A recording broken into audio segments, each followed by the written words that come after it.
Pada awal pertumbuhan Islam, dunia pengetahuan mengalami zaman keemasan dengan munculnya ilmuwan-ilmuwan muslim yang hingga saat ini penemuannya masih digunakan dan menjadi rujukan sebagai dasar perkembangan pengetahuan modern.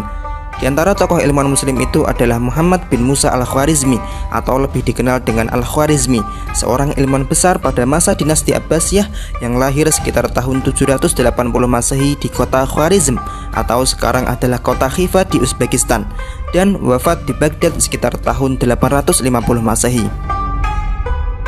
Al-Khwarizmi adalah ilmuwan yang ahli dalam bidang matematika, astronomi, astrologi, dan geografi. Sejak kecil, Al-Khwarizmi sangat gigih dan bersemangat untuk menuntut ilmu. Pada masa Khalifah Al-Ma'mun, saat kota Baghdad menjadi pusat ilmu pengetahuan dan perdagangan, yang mana banyak ilmuwan dan juga pedagang dari berbagai daerah datang ke kota Baghdad. Begitu juga Al-Khwarizmi, ia pergi ke kota Baghdad untuk menuntut ilmu di sana, hingga kemudian ia tumbuh menjadi seorang ilmuwan yang sangat masyhur. Tercatat ia pernah menjadi salah satu anggota di Baitul Hikmah atau Darul Hikmah yang disebut juga Wisma Kearifan di kota Baghdad, yaitu sebuah perpustakaan besar, lembaga penerjemahan dan juga pusat penelitian ilmu pengetahuan yang didirikan oleh Khalifah Harun ar-Rasyid dan mencapai puncaknya di masa Khalifah Al-Ma'mun tahun 813 sampai 833 Masehi. Di sanalah dia mendalami ilmu alam dan matematika, termasuk mempelajari terjemahan manuskrip Sanskerta dan juga Yunani.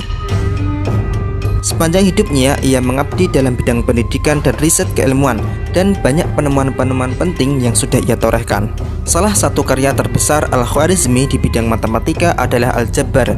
Ia menulis buku Al-Kitab Al-Mukhtasar fi Hisab Al-Jabbar wal Muqabalah, atau kitab yang merangkum perhitungan, pelengkapan, dan penyeimbangan pada tahun 830 Masehi.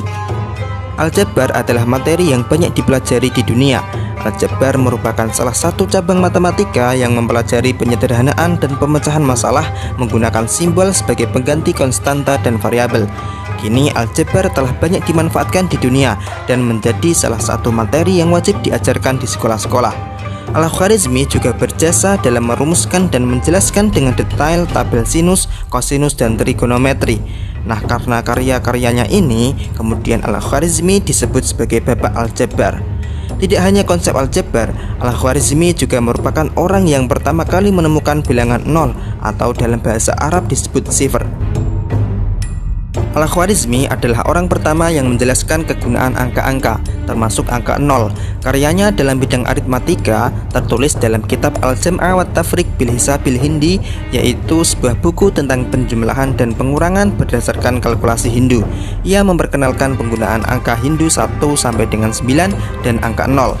Ia juga membahas asal-usul angka serta sejarah angka-angka yang sekarang sedang digunakan di seluruh dunia.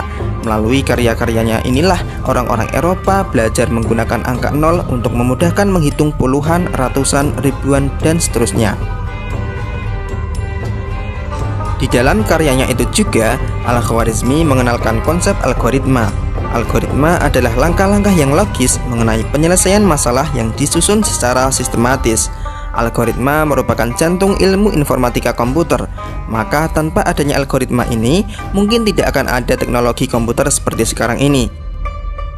Nah, karena prestasi-prestasinya di bidang matematika ini, maka kemudian ia mendapat julukan sebagai Bapak Matematika.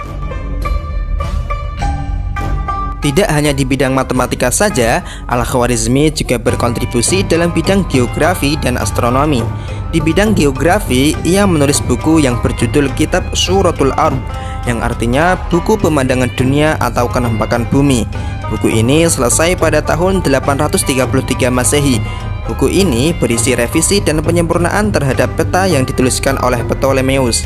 Al-Khwarizmi juga pernah memimpin proyek pembuatan peta dunia untuk Khalifah Al-Ma'mun dan berpartisipasi dalam proyek peta dunia bersama dengan 70 ahli geografi lainnya. Di bidang astronomi, Al-Khwarizmi juga memiliki karya yang fenomenal yang dibuktikan dengan adanya karya yang berupa tabel-tabel astronomi. Nah, itulah sederet prestasi yang telah ditorehkan oleh Al-Khwarizmi. Semoga kita dapat meneladani kegigihan dan semangatnya dalam belajar.